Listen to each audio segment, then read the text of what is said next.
Evergreen Hollow was a town steeped in history. Its cobblestone streets winding through lush forests and rolling hills. But hidden within its serene facade was a darkness that few dared to acknowledge: the abandoned Pembroke Mansion. The mansion had once been a beacon of wealth and prosperity, its grandeur rivaling that of the finest estates in the country. But on a fateful night many years ago, tragedy struck, engulfing the mansion in flames and claiming the lives of the Pembroke family. Since that night, the mansion had stood silent and empty, its windows like vacant eyes, staring out into the night. Despite warnings from the locals, a group of thrill-seekers dared to venture into its depths. Among them was Emily, a skeptic who scoffed at tales of ghosts and curses.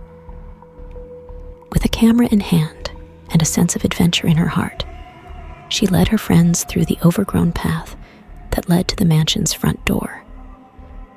As they entered the foyer, a chill swept over them, and the air grew thick with the scent of decay. Shadows danced in the dim light, and whispers seemed to echo through the halls.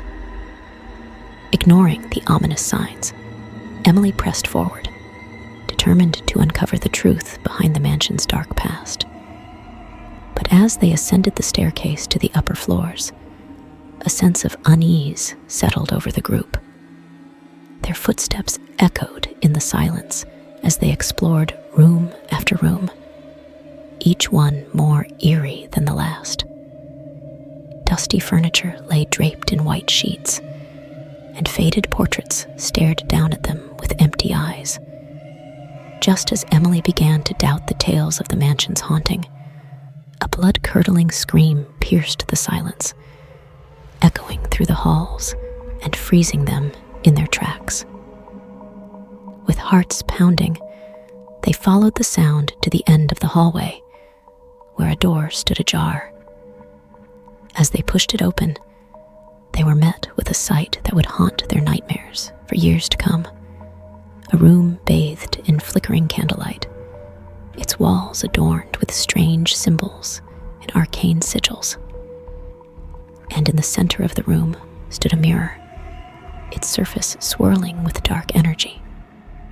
As they gazed into its depths, they saw faces contorted in agony, their eyes pleading for release from their eternal torment.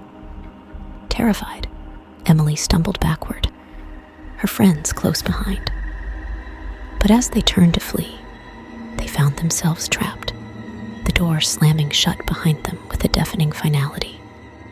As the group stood frozen in fear, the air grew thick with malevolent energy, suffocating them like a vice. Panic seized Emily as she struggled to comprehend the nightmare unfolding around her. With trembling hands, she reached for the door, but it remained stubbornly closed, sealing them inside the cursed room.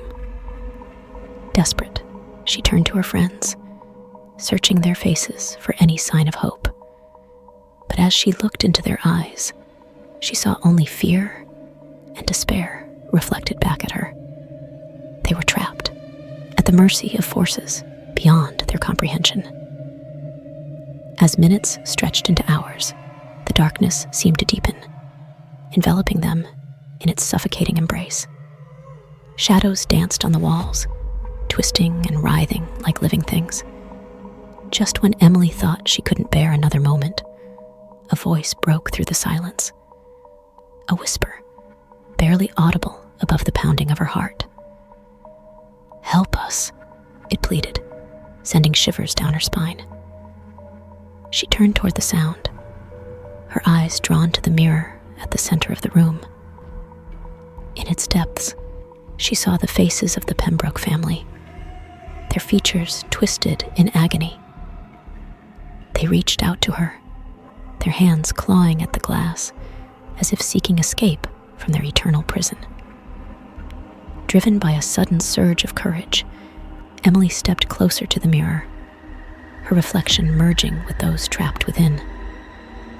She reached out, her fingertips brushing against the cool surface of the glass. And then, with a blinding flash of light, the mirror shattered, sending shards of glass flying in all directions.